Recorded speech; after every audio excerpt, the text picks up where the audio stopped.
السلام علیکم ورحمۃ اللہ وبرکاتہ۔ آج ہم سیکھنے جا رہے ہیں سورۃ الکافرون اردو ترجمے کے ساتھ۔ بسم اللہ الرحمن الرحیم، اللہ کے نام سے شروع جو نہایت مہربان رحم والا ہے۔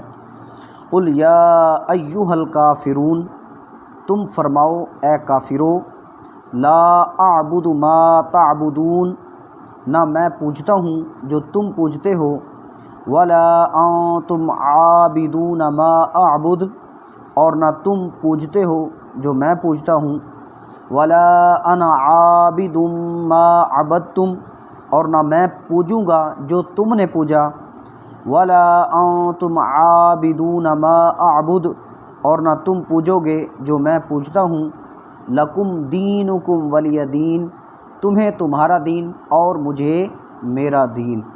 صدق اللہ العظیم۔ ناظرین، اس کو بار بار سنیں تاکہ آپ کو یہ صورت اردو ترجمے کے ساتھ مکمل یاد ہو سکے۔ السلام علیکم ورحمۃ اللہ وبرکاتہ۔